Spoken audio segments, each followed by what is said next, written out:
பிரியமானவர்களே, இன்றைய காலை பொழுதிலும் கூட இது வானத்தின் வாசல் ஊழியத்தின் மூலம் உங்களை சந்திப்பதில் கர்த்தருக்குள் மிகுந்த சந்தோஷம் அடைகிறேன். என்னுடைய பலவீனம் எப்பொழுது மாறும்? நான் தொடர்ந்து தேவ சமூகத்தில் அறிக்கையிட்டு கொண்டிருக்கிறேன். வருடக்கணக்காய் இந்த பலவீனம் என்னை பின்தொடர்ந்து கொண்டிருக்கிறதே. இந்த பலவீனத்தில் இருந்து எனக்கு எப்பொழுது விடுதலை கிடைக்கும், என் பிரச்சனைக்கு எப்பொழுது முடிவு வரும் என்று அநேகர் தேவ சமூகத்தில் அழுது கொண்டு கண்ணீர் வடித்து கொண்டிருக்கிறீர்கள் அல்லவோ? உங்களை பார்த்துத்தான் ஆண்டவர் சொல்லுகிறார், இந்த பிரச்சனைகளை மாற்றி தருவேன், வியாதியை உன்னிலிருந்து விலக்குவேன் என்று இன்றைய காலை பொழுதில் ஒவ்வொரு குடும்பங்களையும் பார்த்து ஆண்டவர் வாக்கு கொடுத்து கொண்டிருக்கிறார்.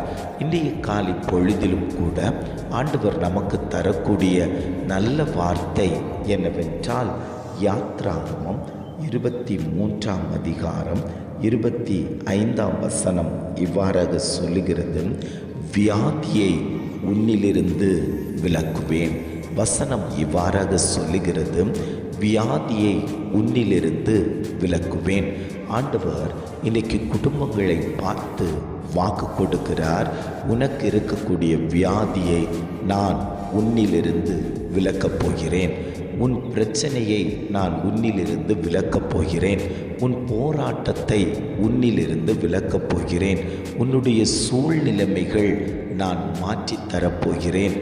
தெய்வம் உன்னோடு கூட இருப்பாரேயானால் அந்த தெய்வம் உனக்காக எல்லாவற்றையும் செய்து முடிப்பார் என்று நீ அறிந்து கொள்ளத்தக்க விதத்தில் உன் கரத்தை உயர்த்தி ஆண்டவருடைய நாமத்தை மகிமைப்படுத்தக்கூடிய விதத்தில் ஆண்டவர் உன் குடும்பத்தில் அற்புதங்களை செய்து காண்பிப்பேன் என்று இன்றைய காலை பொழுதில் ஒவ்வொரு குடும்பங்களையும் பார்த்து ஆண்டவர் வாக்கு கொடுத்து கொண்டிருக்கிறார். இன்றைக்கு எத்தனை பேர் வியாதி இல்லாமல் இருக்கிறார்கள் என்று லிஸ்ட் போட்டால் எல்லாருக்குமே ஒரு சில வியாதிகளோடு தான் பயணித்து கொண்டிருக்கிறார்கள். இந்த உலகத்தில் இருக்கக்கூடிய எல்லாருக்குமே சத்ருவானவர் வியாதியை கொண்டு வந்து போட்டு, ஏதாயிலும் ஒரு பிரச்சனையை கொண்டு வந்து போட்டு ஆலயத்துக்கு போக விடாமல், முழங்கால் போட்டு ஜெபிக்க விடாமல், வேதம் வாசிக்க விடாமல், கர்த்தரை நோக்கி பார்க்க விடாதபடிக்கு ஏதோ ஒரு பிரச்சனைகளை கொண்டு வந்து போட்டு அவனுடைய கரத்துக்குள் அடக்கி வைத்திருக்கக்கூடிய சூழ்நிலையில் அகப்பட்டு நின்று கொண்டிருக்கக்கூடிய குடும்பங்களை பார்த்துத்தான் ஆண்டவர் சொல்லுகிறார், உங்களை விடுதலை பண்ண போகிறேன், அந்த சிறையிருப்பிலிருந்து உங்களை வெளியே கொண்டு வரப்போகிறேன். இந்த வியாதி என்னை பலவீனப்படுத்தி கொண்டிருக்கிறதே, ரொம்ப பாடாக இருக்கிறதே, கஷ்டமாக இருக்கிறதே, எப்பொழுது இந்த வியாதி மாறும்? நான் மருத்துவம் எடுத்து பார்த்து விட்டேன், நான் மருந்துகள் சாப்பிட்டு பார்த்து விட்டேன், ஆனாலும் என்னுடைய இந்த பிரச்சனைக்கு ஒரு முடிவு வரவில்லையே, நான் என்ன செய்வேன் என்று நீங்கள் வேதனித்து கொண்டிருக்கிறீர்கள் அல்லவோ? உங்களை பார்த்துத்தான் ஆண்டவர் சொல்லுகிறார், ஏது பிரச்சனை உன்னை பலவீனப்படுத்தி கொண்டு இருக்கிறதோ அந்த பிரச்சனையில் இருந்து நான் உன்னை விடுதலை செய்ய போகிறேன். காரணம் என்னவென்றால், நீ தேவ சமூகத்தில் காத்து கிடக்கிறாய் அல்லவோ, தேவனுக்கென்று பிரயாசப்பட்டு ஓடி வருகிறாய் அல்லவோ, கர்த்தருக்கென்று ஏதாயிலும் செய்ய வேண்டும், என்னுடைய காரியத்தை அவர் பொறுப்படுத்திக் கொள்வார் என்ற விசுவாசத்தோடு நீ தெய்வ சமூகத்தில் அமர்ந்து கொடுக்கும் போதே உன்னுடைய பலவீனத்தை, உன்னுடைய காரியத்தை அவர் பொறுப்பெடுத்து செய்து முடித்தாயிற்று என்று ஆவியானவர் வாக்கு கொடுத்து கொண்டிருக்கிறார். எத்தனை பேர் விசுவாசத்தோடு அறிக்கையிட முடியும், எனக்கு வந்த பெரிய வியாதி, எனக்கு வந்த பெரிய பிரச்சனை, எனக்கு வந்த பெரிய ஆபத்து, இவற்றிலிருந்து கர்த்தர் என்னை விலக்கி பாதுகாத்தார் என்று எத்தனை பேர் மார்பு தட்டி சொல்ல முடியும்? ஆண்டவர் என்னோடு கூட இருக்கிறார், இந்த பிரச்சனையிலிருந்து என்னை விலக்கி பாதுகாத்தார், இந்த வியாதியை மாற்றினார், இந்த கட்டிகள் மாற்றி மாற்றப்பட்டது, என்னுடைய பலவீனம் மாற்றப்பட்டது, பயந்து கொண்டிருந்த காரியத்தில் கர்த்தர் அற்புதத்தை செய்தார் என்று எத்தனை பேர் சொல்ல முடியும்? ஆண்டவர் சொல்லுகிறார், என் பிள்ளைகளை, என் இரத்தத்தால் மீட்டெடுத்த பிள்ளைகளை சத்ருவானவன் இனி தொட முடியாது. இந்த பலவீனங்களை கொண்டு வந்து போட்டு இந்த பலவீனங்களையே குத்தி குத்தி காட்டி, பார்த்தியா, நீ ஆலயத்துக்கு போகிறதுனால தானே இந்த பிரச்சனை வருது, நீ ஆலயத்துக்கு போகிறதுனால தானே உனக்கு இந்த பாடு வருது, நீ போயும் உன்னுடைய இந்த காரியம் ஜெயமாய் மாற்றப்படலையே, நீ எதுக்கு போகிற, நீ எதுக்கு ஜெபிக்கிற, நீ எதுக்கு வேதம் வாசிக்கிறேன்னு சொல்லி சத்துருக்கள் குத்தம் காட்டி கொண்டிருந்தார்கள் அல்லவோ? ஆண்டவர் சொல்லுகிறார், அதே சத்துருக்களுக்கு முன்பாக உனக்கு ஒரு பந்தியை ஆயத்தப்படுத்தி உன் தலையை எண்ணெயினால் அபிஷேகம் பண்ண போகிறேன்.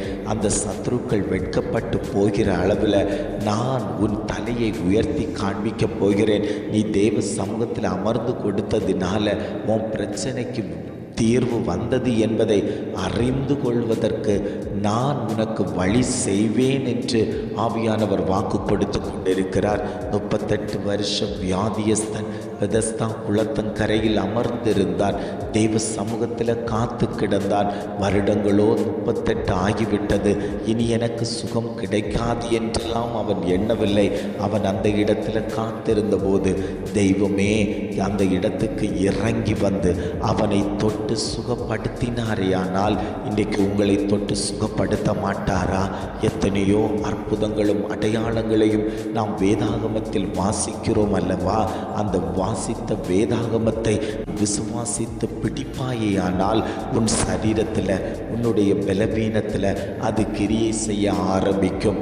ஆண்டவரே, என்னுடைய இந்த சுகர் ப்ராப்ளத்தை கர்த்தர் மாற்றி தாங்கப்பா. என்னுடைய இந்த முதுகு பிரச்சனையை கர்த்தர் மாற்றி தாங்க. ஆண்டவரே, என்னுடைய தலைவலிகளை கர்த்தர் மாற்றி தாங்க. என்னுடைய கண்களுக்கு பார்வை அதிகமாக இருக்கட்டும். என் சரீர சுகபல ஆரோக்கியத்தை கர்த்தர் பார்த்து கொள்ளுங்கப்பா. என்னுடைய உள் உறுப்புகள் அத்தனையும் கர்த்தர் பார்த்து கொள்ளுங்க. ஆண்டவரே, எனக்கு ஒரு விடுதலை தாங்கப்பா. சத்ருவானவன் என் உறுப்புகளை கட்டி வைத்திருக்கிறானே, அந்த உறுப்புகளிலிருந்து விடுதலை தர முடியாதபடிக்கு சில உறுப்புகளை சிதைத்து கொண்டிருக்கிறானே, அந்த உறுப்புகள் மேலே இயேசுவின் இரத்தம் தெளிக்கப்படுகிறது. இப்பொழுது எந்தெந்த நபர்களுக்கெல்லாம் உறுப்புகள் மேலே, அந்த பார்ட்ஸுகள் மேலே பாதிக்கப்பட்டிருக்கிறார்களோ அந்தந்த உறுப்புகள் மேலே இயேசுவின் இரத்தம் தெளிக்கப்படும் போதே, இந்த வார்த்தைகள் புறப்படும் போதே ஆண்டவர் புதிய காரியத்தை செய்து கொண்டிருக்கிறார். அற்புதத்தை செய்து கொண்டிருக்கிறார். வியாதியை நீ இனி பார்ப்பதில்லை. அந்த வியாதி கரைந்து போகிறது. கட்டிகள் கரைந்து போகிறது. கொழுப்பு கட்டிகள் கரைந்து போகிறது. ஏது காரியத்தில் விடுதலைகளை சம்பவிக்க வேண்டுமோ அந்தந்த காரியத்தில் கர்த்தர் இப்பொழுதே விடுதலைகளை கொடுத்து உன்னை சுகபல ஆரோக்கியத்தோடு எழும்பி நிற்கத்தக்க விதத்தில் கர்த்தர் உன் குடும்பத்தை எழுப்புவேன் என்று ஆவியானவர் வாக்கு கொடுத்து கொண்டிருக்கிறார். எத்தனை பேர் விசுவாசத்தோடு பிடிக்க முடியும்? ஆண்டவர் என் வியாதியை மாற்றினார், நான் தேவ சமூகத்தில் அறிக்கையிட்ட காரியத்தில் கர்த்தர் ஜெயத்தை தந்தார் என்று எத்தனை பேர் சொல்ல முடியும்? எத்தனை பேர் சொல்றீங்களோ அத்தனை பேருக்கும் கர்த்தர் அந்த அற்புதத்தை செய்து காண்பிப்பேன் என்று ஆவியானவர் திட்டமும் தீர்மானமுமாய் ஆண்டவர் வாக்கு கொடுத்து கொண்டிருக்கிறார். ஜெபிக்கலாமா? அன்பின் பரலோக பிதாவே, இந்த காலை பொழுதுக்காக நாங்கள் உம்மை துதிக்கிறோம், ஸ்தோத்தரிக்கிறோம். ஆண்டவரே, இந்த காலை பொழுதிலும் கூட ஆண்டவர் எங்களுக்கு தந்த நல்ல வார்த்தைகளுக்காக நாங்கள் உமக்கு நன்றி செலுத்துகிறோம். ஆண்டவரே, வியாதியை உன்னிலிருந்து விலக்குவேன் என்று அழகான ஒரு வாக்குத்தத்தமான வார்த்தையை தந்தீங்கள். ஆண்டவரே, இன்றைக்கு வியாதியோடு இருக்கிறேன், பிரச்சனையோடு இருக்கிறேன், என்னுடைய பிரச்சனைக்கு ஒரு முடிவு வரட்டும். ஆண்டவரே, மருத்துவர்கள் எழுதி கொடுத்துட்டாங்க, இனி இந்த பிரச்சனையோடு தான் நீங்கள் ஆயுள் நாள் முழுவதும் இருக்கணும்னு சொல்லி, ஆனாலும் நான் விசுவாசிக்கிறேன், கர்த்தர் என் பிரச்சனைக்கு முடிவு தருவார், இந்த பிரச்சனையை மாற்றி தருவார் என்று நான் விசுவாசித்து ஜெபிக்கிறேன் ஆண்டவரே.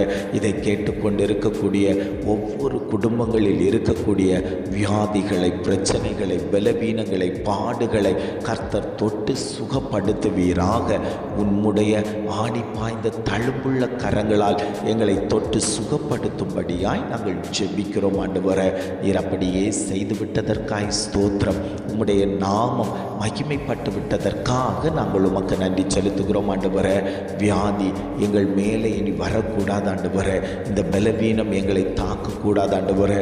உம்மை முழு இருதயத்தோடு, முழு உள்ளத்தோடு, முழு ஆத்மாவோடு நாங்கள் உம்மை சேவிக்கத்தக்க கர்த்தர் எங்கள் மேலே உம்முடைய கண்ணை பதிக்க தேவன் எங்களுக்கு இரக்கம் பாராட்டும்படியாய் நாங்கள் ஜெபிக்கிறோம் ஆண்டவரே. நீர் அப்படியே செய்து விட்டதற்காய் ஸ்தோத்திரம். உம்முடைய நாமம் மகிமைப்பட்டு விட்டதற்காக நாங்கள் உமக்கு நன்றி செலுத்துகிறோம் ஆண்டவரே. இம்மட்டுமாய் வழி நடத்தின தகப்பன், இனியும் நீர் அவர்களை வழி நடத்தும்படியாய் நாங்கள் ஜெபிக்கிறோம். எங்களை தாழ்த்தி தருகிறோம். துதி, கன, மகிமை எல்லாம் உமக்கே செலுத்துகிறோம். மீட்பர் இயேசுவின் மூலம் ஜெபிக்கிறோம் பிதாவே. ஆமென், ஆமென்.